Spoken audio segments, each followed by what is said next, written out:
And let me now, I'm going to stop the screen share and introduce Tim Coates. And so Tim, welcome to our second Thought Leader Dialogue. Thanks so much for taking part in this. So you've got a fascinating background with books and reading. You've worked as a bookseller, an author, a library campaigner, goodness knows all those things. So what I'd like first is perhaps just tell us about this background, and I guess more importantly, tell us how it has led to the work you're doing now, for example, with public libraries. Thank you, Ken. The first thing I would say is thank you to you, because you've been a friend and you've listened to me for many years, so for which I am very grateful. And this is an opportunity which is entirely down to you. Thank you. So my backstory is a long one, because I've got 2 degrees, both of which are basically in data management. One is an engineering degree, and the other is a sort of management economics degree. And in both of those, what I'm concentrated on and what I feel at home with is looking at data, gathering data, and then trying to work out what you do with it. And that was, of course, early in my life. And then I got a job at W.H. Smith, which is the English, at that time was the English main bookseller, to be honest. They sold more books than anybody else. And they spotted this background that I had, and they used it, made me use it. And we analysed a lot of material about the way that books were being sold and how sometimes they were being successful in what they did and sometimes they weren't. And we found that we could apply that. And so it wasn't theory at all. It was an application of what we learned, and it made a tremendous difference to the success of their operation.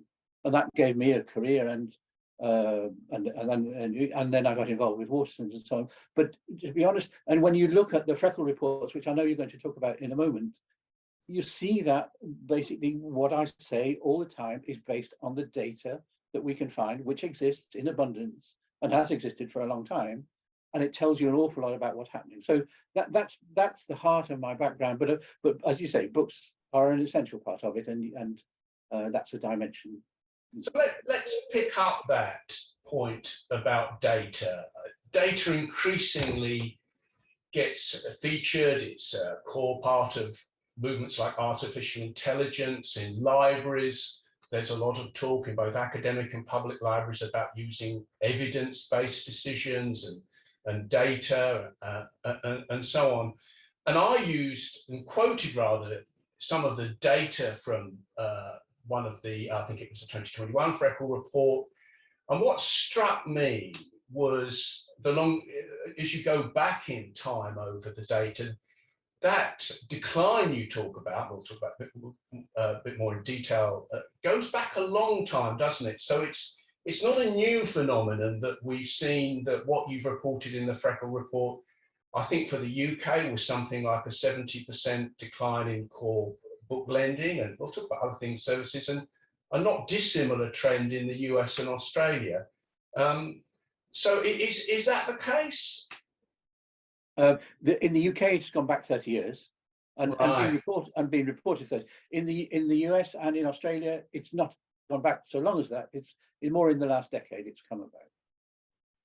So what struck me was this pattern of decline, and okay, we're talking about one service, book lending, but that's the core heart of the library. So my assumption might be that there'd be a similar decline, for example, in publishing. There'd be a 70%, maybe not a 70% decline in books published, or that reading habits were declining. Are we seeing any kind of parallel outside of libraries in those kind of areas? Absolutely not at all. There's no sign of any decline in reading. There's no sign of the publishing industry thrives constantly. It upheaves itself all the time. Of course, there are new authors all the time and so on, and new technologies all the time. But reading, which is the heart of what we're talking about, there's absolutely no sign of decline. And the number of times I go into a meeting and in accounts or something like that and said, oh, well, people don't read anymore. It's just absolutely not true.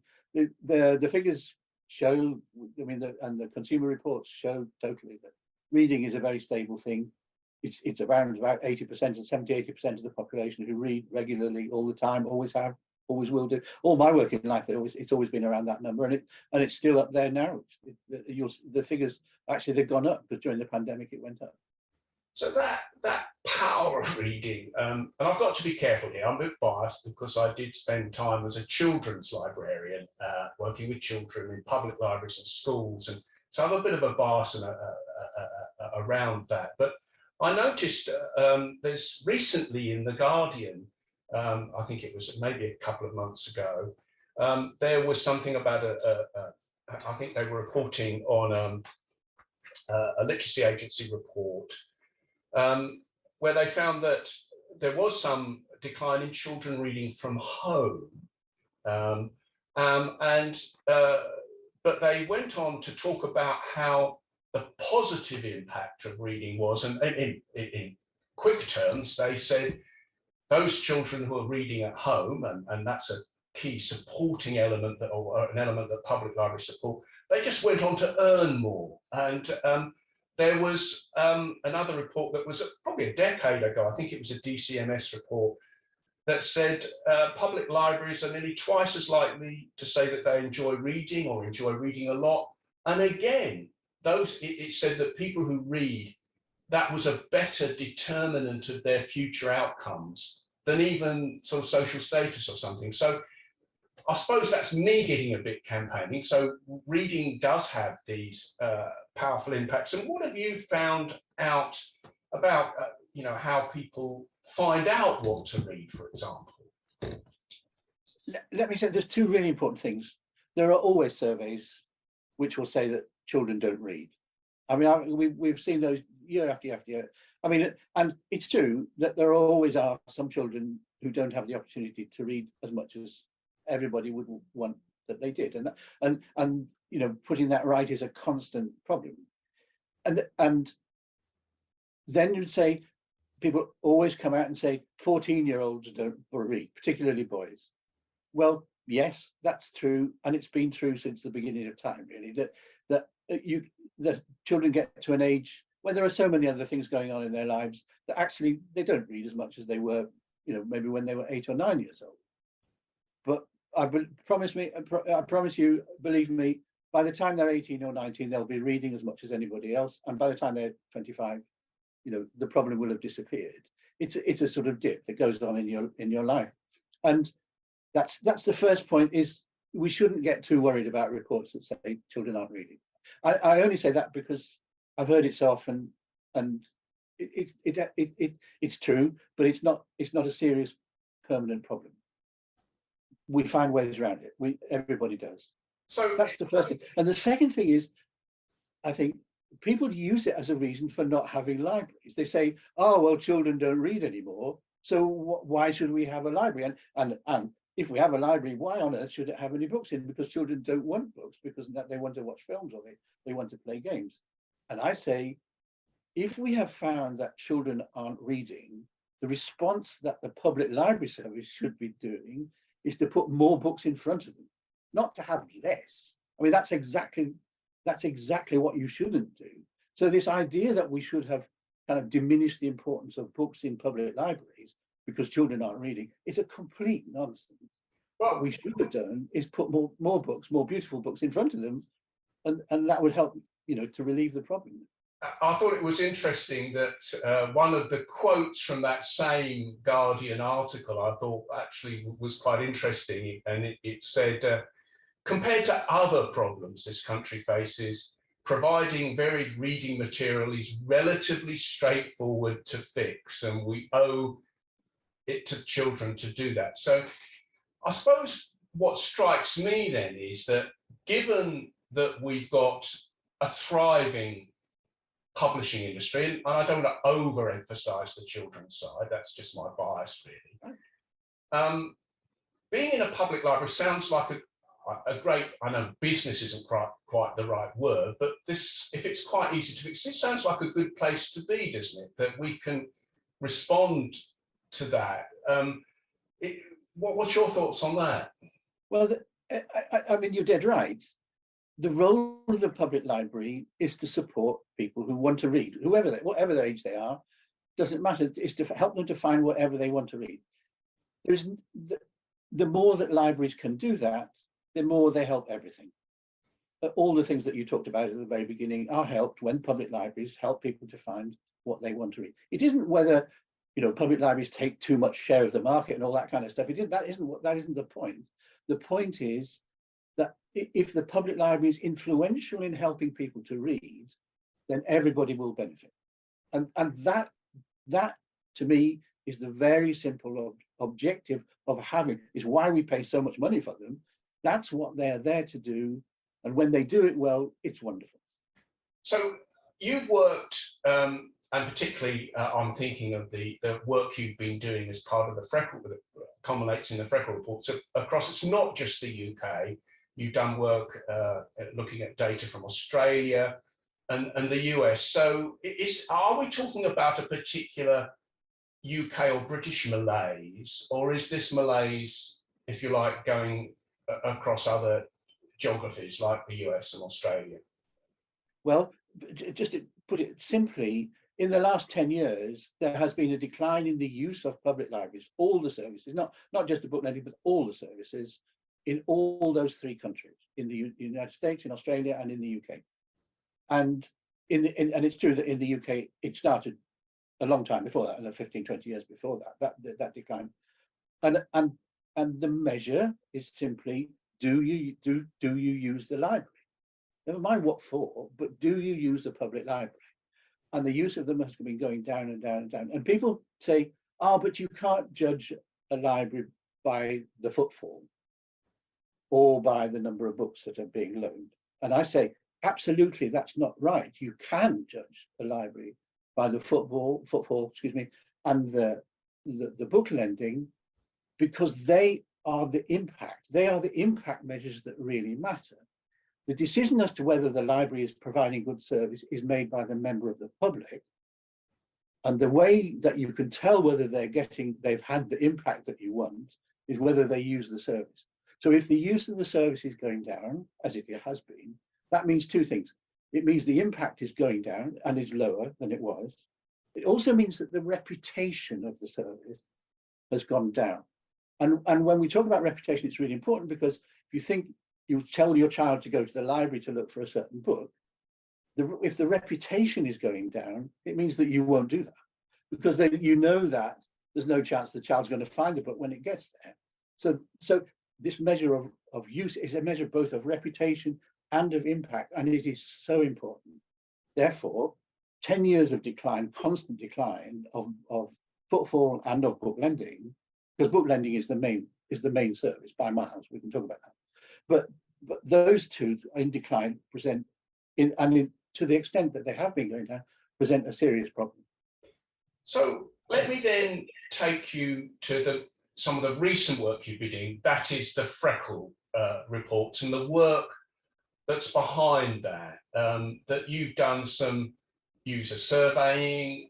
So can you tell us a little bit about that work and the data that's come from that? And then what I want to do is then look at, we've painted a picture of the past, where do we go to in the future? So tell us a bit about the Freckle data and activities that you've done. Yes, thank you. About 4 or 5 years ago, I was in a meeting with some librarians and some library management systems operators, designers. And I asked the question, what are libraries trying to achieve, and how well do they do it? How do we measure, and where do the measures come from?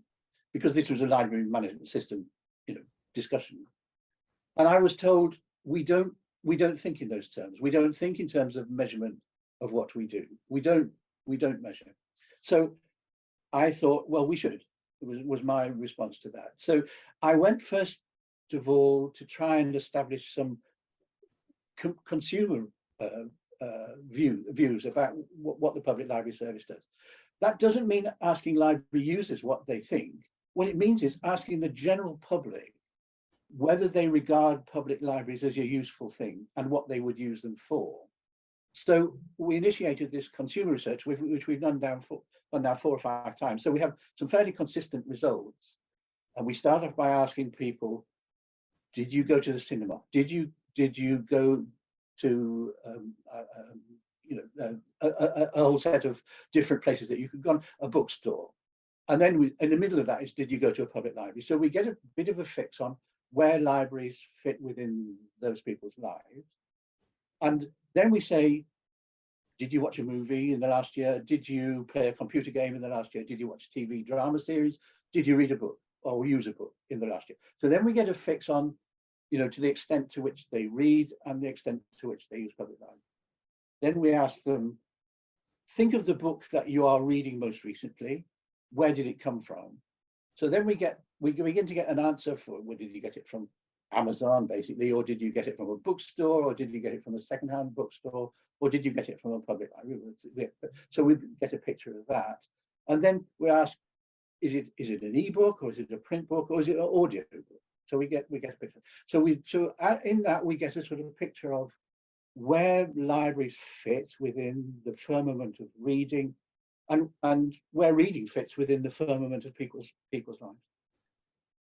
Then we put on top of that those figures, which I think nobody has ever seen before, because I don't think I've not come across any research anywhere that's done that. I mean, that's a fairly standard set of questions for a consumer operation to ask, but for libraries, nobody does it. Then on top of that, I use the published data from United States, from Australia, and from the UK, which shows the internal sort of performance, how many visits, how many issues, how much money has been spent, all that kind of stuff, and put that into the same sort of tin to look at. In America, that data is very abundant. There are 9,000 library services in America, and there's 17,000 libraries, and they all are obliged to complete their data every year. So that is a very full data set, tells you all kinds of things. In Australia, there is one that gives figures for each of the states, which is fine. In the UK, as you know, up until recently, we had a thing called SIPFA, and that seems to have fallen into disabuse because councils decided that they didn't want to complete the information for it. But up until about 2 years ago, we had a fairly full data set for what was happening in local councils here. So to put all that into the pot, we see this pattern of decline, and we see why people would have used the libraries and why they don't. And that's those are the data elements which have gone into these 3 reports. There are 3, as you say, one in 2021, one in 2022, and one which is about a month old from 2022. So in the middle of that, you say you can do it for you, was COVID, and that in all sectors caused a move to more online activity. So digital services, even if they're digital services to physical objects like buying a book off Amazon. So what did you pick up from that, if you like, that interruption of COVID? Was there any move to ebooks and so on? Yeah, during the pandemic, during the lockdowns, we tracked there was a significant shift from reading print books to reading ebooks, and an even more significant shift of increased use of audio, and that's been mirrored by the publishing industry, who have said exactly the same things. They also observe the same outcome, and when you actually look at it more detailed, basically it was Amazon and Kindle who basically looked after everybody during the pandemic. The public libraries in the US did okay. In Australia, they did okay, but they didn't. I mean, there was an increase in reading, and the libraries basically sort of held their ground, which isn't very high ground now. In the UK, all the evidence is that the public library service really didn't help people very much at all during the pandemic. But there was clearly a shift to ebooks. Now, what we're now beginning to see, but not yet conclusively, as people are going back, to the habits of before the pandemic, is that swell of ebooks and audio is beginning to taper off, and people going back to print again slightly. But to be honest, print is still the dominant or the largest, although it isn't as large as it was before the pandemic. So I want to move ahead now and think about the future, and just looking at the Q&A, let's challenge you a bit here. Isn't this whole thing all about reading a bit antiquated? Aren't libraries doing so much more than just simply lending books? And I also want to bring in here a recent tweet by Alan Wiley, who's a library campaigner. Now, he was concerned about libraries taking on the role of what he called a social service.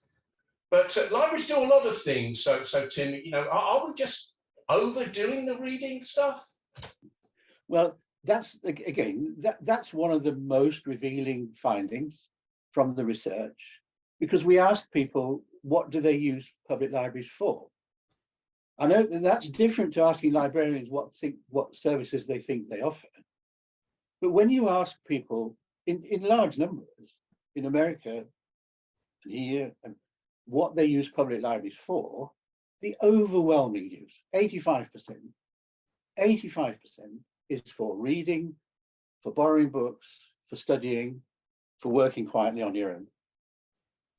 The remainder of all the other activities, even using the internet, is now a tiny fraction of library use. And all the other activities like maker spaces, meetings, events, and all those things add up to a tiny fraction. So, I mean, look in the report, you can see the data is there. The graph is so clear, but actually that graph, which shows the dominance of the traditional use of public libraries for all what they always were used for, that hasn't changed in my experience, because you could see that figure, that graph 7 or 8 years ago.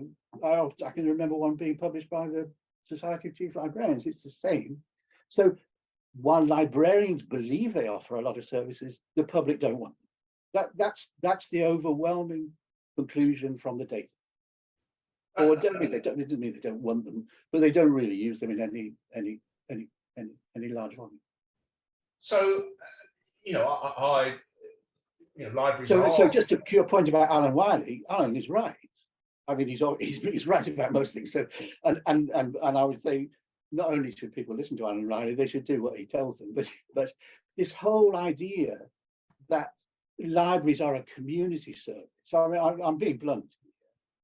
It's been so misleading for the management of the operation of public libraries, because there are dozens of community services in my street. There's a newsagent who opens at 7 o'clock in the morning. He's a community service. There's a pharmacy that would help anybody. There are loads of community services, but the point is what they do, not that they are community services. That's okay. So if they don't do those things properly, if the newsagent hasn't got the newspapers, he's not providing a service to anybody. So if the public library doesn't provide the books, it's not providing a community service to anybody. So clearly, I mean, libraries can do all sorts of things. When I worked in a public library, clearly, that was used by some people as a warm space to read newspapers and so on. So what I want to get to is, you're making a clear picture of the future about maintaining and developing and really publicizing, I suppose, the core element of reading. We haven't said so much about information services, but because that's another aspect too, perhaps, but linked to reading.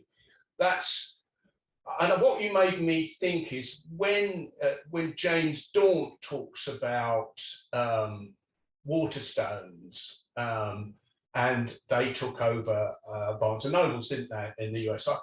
The language he uses about book selling often reminds me of, it could almost be applied to libraries. And what he was saying is almost kind of, I don't want to say get back to basics, but concentrate on being a really high quality bookseller, talk about books to people, create a nice environment. And it sounds as if what your vision of the future is, it is kind of aligned with that, not a million miles away from that for libraries. Well, yeah, I mean, he's right. But the whole point of public libraries is that they can do a whole lot more than James, can do in Barnes and Noble, and that's because there are a lot more public libraries. They're a lot closer to their communities. They have libraries have a lot more space than any bookstore ever has, if you think about it. And they are able to hold things in stock that no bookshop could ever, dare to, couldn't stock, because they have to find a way of selling the stuff. So the range and the possibilities of what can be offered in a public library, and I emphasize this thing I said earlier, that this is not about them taking a share of the market. That's not the point at all. It's about them supporting the idea of people reading. And they can do that if they can offer a huge range, helpfully organized, so that, helpfully where people can find things. That's the role where they can play a tremendous assistance in the community. So they are much more than a bookshop. I know, people say, oh, it's not a bookshop. I know it isn't. And they're not in it for market share. They're in it for helping people to find what they want to read. And it has been, honestly, to be frank, it has been a terrible mistake to keep trying to claim that libraries offer other services, because that has diminished the emphasis and the management, kind of devotion to the issue of providing books for people, which is a very, very difficult thing to do. So where the public, which is what the data says, the public wants libraries to provide books, and they know it's a difficult thing to do, to help people meet their needs. So let me just quickly jump in there, because there's a question, I think it's very pertinent to what we've just been talking about, is how do we discover books? And I've worked with library technology a long time, and it tends to be, if I'm honest, a little bit behind the wave. It's trying to catch up with Amazon, but that whole idea about, excuse me, discovery, how important is that? We've libraries have their online library catalogues, but a lot of them are frankly fairly dull, often embedded in a dull local authority website. What's the opportunity there to improve finding material and finding related material that you might be interested in? So this is step one in our building of what the future should be, really. So what a library catalogue ought to be is everything in the world. Right. It can't be just what that particular library has acquired. I mean, that's nothing in the haystack. If you go on Amazon, they have everything in the world, one way or another. That doesn't mean that they have bought everything in the world. They haven't got it all sitting in a warehouse somewhere. But what they have got is the way that somebody can get hold of everything in the world, and as quickly as possible. I mean, they work things very quickly, and if it's digital, you can get it instantly. What libraries have got to do is not protect a small collection that's local to their own local authority. What they have got to offer is what everything in the library service that is available, which is what in the old days you'd call a union catalogue, I think, and it's what the digital library should be offering. Should have everything in it, and the wherewithal for anybody to get anything in it, as quickly as possible for free. That's which is the magic. So that's interesting. I want to continue probing at that a little bit. I live in Brentwood in Essex, and I'm part of the library consortium. It's fabulous. I've got a huge range of books. So there's been a move to sharing library systems and sharing catalogues across consortium. There's Libraries West. There's the guys in Wales. There's the Libraries Consortium. So we're seeing this scaling up, and it's often said of technology that, particularly modern technology like Amazon and Google, it works best at scale. There isn't an Amazon.Essex, there's an Amazon. So we've got these shared library systems that are helping bring together a better and more extensive range, but we still got, I suppose, have we got too many library authorities? We've got 200 in the UK, 150 in England. So we're sharing catalogues. Should we be going further for the future and creating fewer library authorities? Yes, absolutely, certainly, because what you've got there is 200 library authorities with 200 library strategies, with 200 different library processing requirements and all the rest of it, and no commonality, no ability to negotiate with publishers, for example, or really with big industry system suppliers and all that. And there should be one consortium, really, that with experienced professional buyers who know what they're who know how to negotiate arrangements with large operations, and the dispersion should be at branch library level. What in creating this 160 or 200 counts, what we've neglected is the fact that each little branch library is different and needs to deal with its own little community, because one community will be very different to the next. And so you need to have in each branch library the autonomy. So the autonomy should be at branch level, not at council level. And then there wants to be a kind of machinery behind it, which allows each branch library to operate efficiently. So, for example, in London, there are wards in councils where there are a lot of wards in councils now where more than half the population are not native English speakers. They speak English, but they come from an inheritance which is completely different from Asian countries and all over the world. The library service should be providing library services for those people, but that can be so completely different from one branch library to another one 2 miles away, because the community can be completely different. We don't address those kind of issues, which is where the library service should be at strength, because there are so many small branch libraries. So yes, we should have, I don't know, 10 library authorities to cover the whole of the country. We don't need 200. It's not only not a good way of managing the system, it also actually takes an awful lot of money. So we're not talking about a homogeneous library service. We're talking about one that operates at scale, but can also meet the local demands of these very diverse communities. And you did talk about diversity in the Freckle report, didn't you? Yeah, I did, because it's clear, again, in the data, it's clear, and this is basically in America, we can see that, I don't know, put it too harshly, but the library service does a reasonably good job for white Caucasians, as they call them in America. It doesn't do nearly as good a job for Black and Native Americans or Hispanics or the Asian community, in the Chinese Asian community in America. You can see the mark where it said, you ask the white people, did you get a good service in the library, and it comes out at one level, and you ask the other people, did you get a good service in the library, and it comes out much lower, and that's consistent. And it also, in the data, the library performance data, we matched it up against, I think we took the largest 100 library authorities in America and matched up their demographic profile, and found that where the community is predominantly white, the service is of a certain level. Where it's not white, where it's Hispanic or Black or something, the service is of a much lower level. So we have a huge issue of addressing those demographics. And I should say, to come back to your question at the very beginning, there is no sign at all that those communities don't read. They read just as much.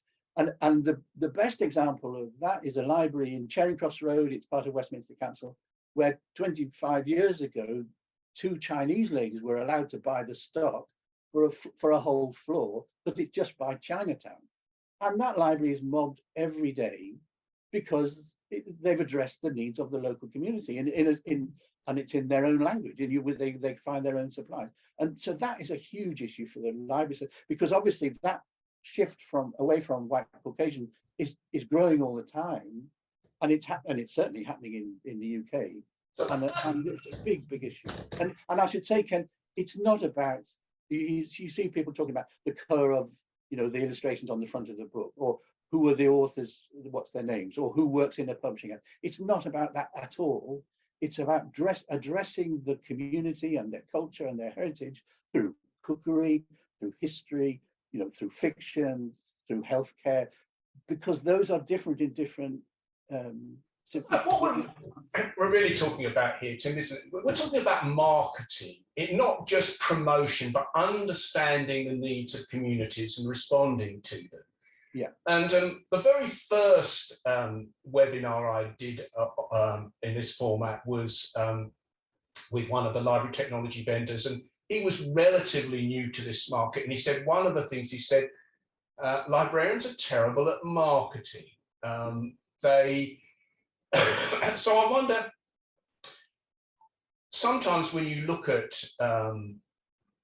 library websites that sometimes they're quite hidden in a council website, do you think that's one of the reasons that that people aren't coming to libraries, because they simply don't know about them? And I thought your research didn't just ask users, did it? It asked everybody about whether they, what services they use, and did they use public libraries. So a couple of questions there, I suppose, is about addressing non-users. And also there's a question popped up in the Q&A. A persistent group of non-users are working age men. So how do you think we can, in the future, reach out better to these communities, if you like? Okay, that's a lot of questions. Yes, sorry, that was a bit That's too all right. many. That's all right. So the first is, we only satisfy about 20% of the people who read. Just forget about the people who don't read. That's petrol to people who don't have cars. Just think of them for the moment about people who do read. And public libraries, actually in the UK, it's less than 20%. It's probably between 5 and 10%. And this is the research you've done, yeah, too, isn't it? Yeah. So the idea that we should appeal to non-users, thinking that there's some kind of aliens who, can't, open their eyes or something, is not true. We do need to increase the use of that. The whole purpose of any campaign has got to be to increase both the number of people, the kinds of people, and the number of books they use. Because if the library service doesn't do that, it's going to close. It's as stark as that. We're going to find that people aren't interested, because we're very close to that already. So we have to increase the use. Let's be blunt. That's the point. Now, the easiest place to increase the use is among people who read, not among people who don't read. That's hard. That's hard, and we don't teach people to read. That's not what libraries are for. They are to help people who do read to find what they want. So our job is to address the people who do read. So now we're talking about marketing. You can't market, or you can't advertise something and then persuade someone to come to it, and then they are completely disappointed by what they find. So you could tell somebody, oh, we have a wonderful, range of books about blah, blah, blah, and they come in and say, no, you haven't. It's terrible. So there is no point in advertising it until the quality of what we offer is a lot better than it is at the moment. 2, 3, everybody knows what a public library service is. It is one of the most understood brands. This is not from my research, but I know it's true. What most understood brands on the planet, in every country that there is. Anyone knows what a public library is, and any 7-year-old can tell you what a public library is for. So we don't have to explain. We will spend a lot of money, and nobody will understand what we're talking about if we try to explain what a public library is. Particularly if we lay stress on all the other things, like we've got 3D printers.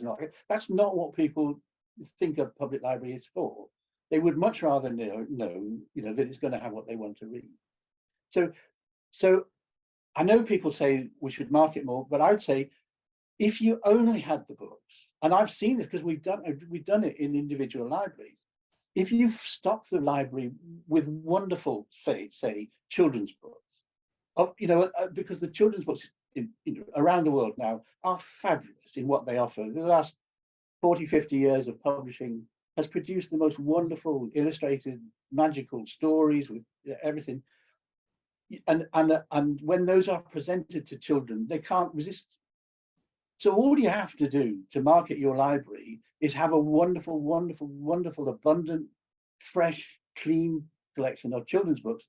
And you will find tomorrow the children in that area will have found it, and they'll have told their friends at school, and they'll be in there on Saturday morning, and you won't have to advertise anything because the use of the library will have gone up by 40% in 3 days, and I know that because we've done it. So it's not about it. I mean, it's all about marketing. It's all about understanding consumers and what they do. Sure, of course it is, but it isn't about advertising something that really is very poor, and people are going to be disappointed and they never get them back again if you try to persuade them. Okay, so we're coming to the end, and I want to pull a couple of threads together. So, based on your research, most recently embodied in the Freckle reports, and later on I'll give the link to the latest Freckle report, there's a picture of decline that goes across the UK, Australia, and the US, the areas that you've been researching.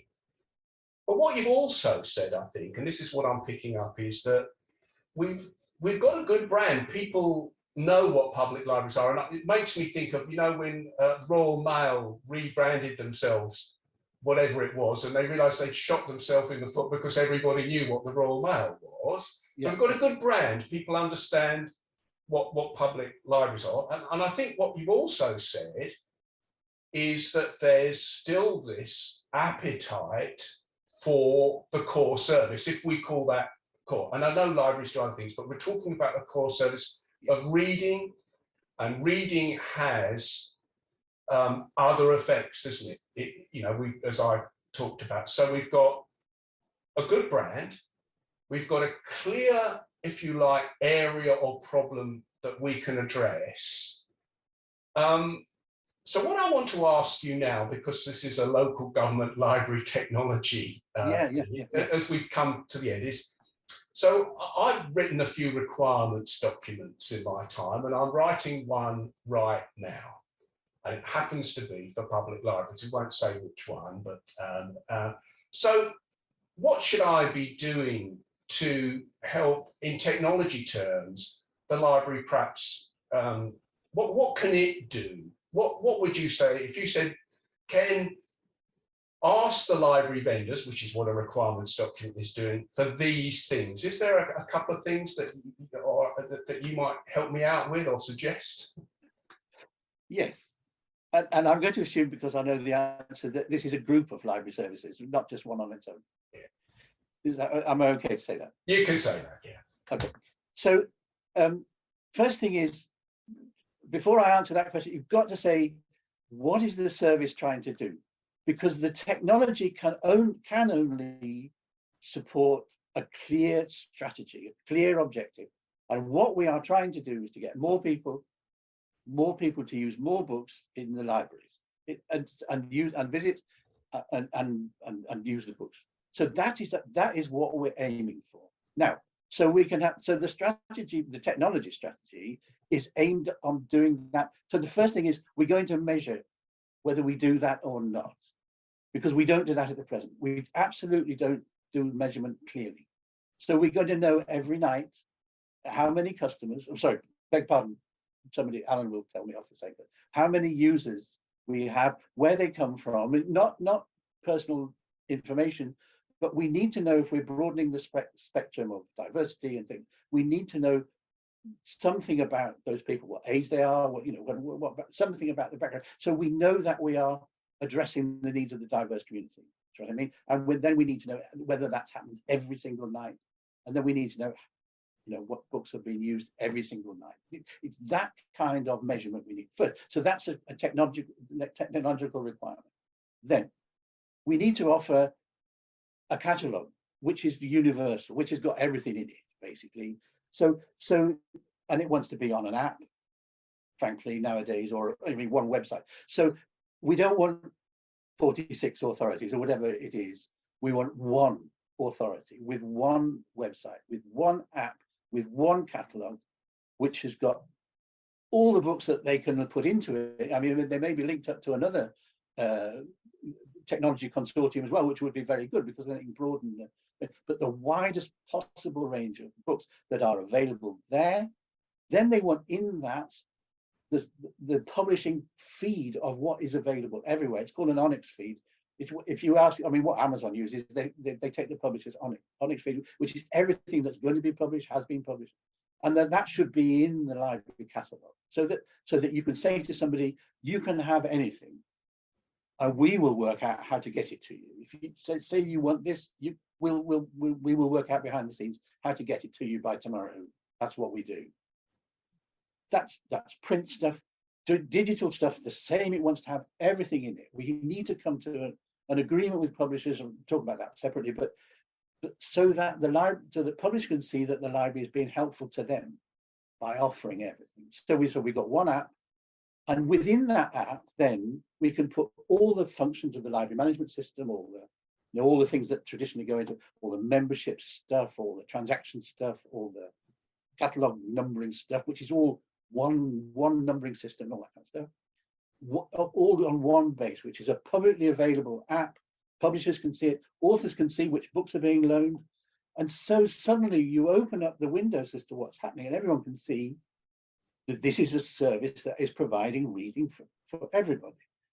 If there's some regional dimension to what we're doing, then absolutely go hell for leather for the regional aspects of it, because that makes it attractive locally.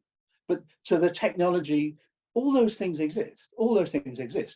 But the hurdle we have to overcome there are two. One, we have to have a clear objective as to what we're doing, and everybody has to agree. And the other is we have to overcome this thing about many different authorities all wanting to have their own say in what happens. You can't do it like that. You can't work these things by committee. It has to be somebody who leads and says, this is how we're going to do it. And the person who leads will say, I take responsibility and I will increase the use of this operation by 30% within a year. I will make sure that happens. And only by doing that will we actually achieve the growth that we need. So let me come a little bit, it's not quite full circle, but what I'm picking up, and certainly in the discussions I have with librarians, is comes back to this idea of, like we said, it's not just about books. So there's a comment in Q&A that, this is all wrong. People come into libraries to use the space. They come in to get instruments, to meet people, to study, printing services, laptops, do family I should say, Ken, just come back. We answered this question once. Look at the Freckle report, and it will, all of them. They tell you the extent to which that is true, in actual numerical terms, not just here. I mean, in America, they talk an awful lot about the programs they offer and all that kind of thing. And when you look, the use of the programs is minuscule compared to the amount of books that are loaned and read for people sitting in the library. So it's true, the librarian profession believe that they have moved into this new universe where they offer everything. But the reality is that that's not what people use the libraries for. And that is just simply what the data says. And that's the hurdle we have to overcome. So we're just not looking at the reality. Okay, so we've got, I guess, divergent views here, but I think what we're picking up from this session is, I think what's being powerfully advocated, Tim, and I'll give the link to the Freckle report, and I think people ought to use those reports and go back and look, and if necessary, challenge that data. But what we talked about today from your perspective as a thought leader, Tim, beg your pardon, is a drive to maintain and build upon those core services and use the technologies, a lot of great modern technology around discovery and community engagement that can drive that strong strategy forward. And I think what we'll see is that, there are differences of opinion, but I think what we've done today, and thank you, Tim, is I think you've clearly articulated, and remember, the title of this webinar was A Future for Public Libraries. This is a particular argument, and you've articulated it extremely well, and I'm very grateful for that. And I think that's a very exciting discussion to have. And from me, from a technology point of view, it makes me think about, what is the kind of technology that we need to drive this forward. So I think along the way, we've answered the Q&As as they've come up, which have really been about, as I say, some challenges to that view that we've heard today from you, Tim, and thinking about questions of marketing and so on. And I think you've addressed those really well. So unless I've got actually one final question, which I think is a great question, actually. So we talked about measurement, Tim, and it goes right back to what you were saying from your career as a data scientist. And the question is, about library leaders have an aversion to measurement and data. Do you think, partly what you were saying at the end there was, was campaigning to, we'll look at what the data says. Do you think the profession generally has this aversion to data? Yeah, you cannot watch the use of the service go down year after year to the extent that it has and not realize there's a problem. And I mean, actually, in one of the second report, the one Freckle 21, I talked at length about this, about why is it that the library professional, because it's true in America as well, it just simply shut their eyes and don't want to know about whether people are using the service or not. And the problem is that what's happened here, and again, I'm sure people won't like me saying this, is that there came a time when politicians were short of money, and sorry, can I have a minute just to, there's a point here, Ken. Go ahead, Tim. In that second report, I described that there are 3 different views about what public libraries are for. There's a view from what I call the library sector, which is heads of service, DCMS, Arts Council, Libraries Connected, that group. And they are the ones who will tell us that the library service offers masses of different things, and it's community service. That's one. Then there is a group which are basically the public who articulate what they want, and you hear it from them when they go on a campaign, like the campaign in Essex, which we watched, Soul, which was to save Essex libraries. They hear from the public what they believe their public libraries are for. And then there's a third group, which are the leaders of the local councils in the UK, who basically are the ones who decide whether the library service will survive or not, and whether they will pay for it or not. And they have a third, quite different view. From their point of view, it's a cost, and they wish they didn't have to pay so much. And if they can find ways, they know they're obliged to provide it, and they know everyone complains a lot if they cut the costs. But if they could cut the costs, they would. That's one, and that's a clear point of view. We know that the sector view is all this stuff about libraries are now part of the community, and I identify that as being searching for pots of budget. What they're saying is we provide support to the health service, and they're saying that because there's a lot of money in the health service, and they're going to ask if they can have a share of it. And they'll say the stuff about digital education, and they'll say the stuff about changing the planet. And there's a lot of money in budget, so we should get a share of that. But the group in the middle, which is the users who are forced to articulate what they want, have a completely different idea of what libraries are for. Nobody listens to them, and they should, because they're the ones, I think, who are right. So, and there is no mechanism for reconciling those 3 completely different points of view. That's at the heart of it. That's why the service is in dead trouble, because we don't agree what we're trying to achieve. Well, in the middle of that, the data tells you everything. Thanks, Tim, and that's a good and wonderfully provocative ending. Thank you, Tim. What I'm going to do is just share the screen to show people some links so that they can actually go through. And so I do recommend that people, if you do get your hands on the Freckle report, that's the 2022 one that I've got there, but there, as Tim mentioned, there are earlier ones, and do go in, look at that, look at the data, challenge the data. but I think there's some really interesting stuff there, and I've certainly used some of that in some of the things I've written. I'll just point out there's Tim's email address there if you want to get in contact directly. There's me, Ken at Kenjad Consulting. Get me on Twitter too. I've just pointed out a couple of relatively recent things I've written about community engagement solutions with Sarah Bartlett and trends in library technology. So I'll end with that. I'll say thank you so much to Tim. That's been so much food for thought, and I've really enjoyed it. And I hope everyone has too. And we'll make the recording available. Probably it'll be next week before it gets. I managed to get it published. So thanks everybody for coming to the webinar. Really appreciate it. And if you've got any further questions, email me or Tim, and I'll stop the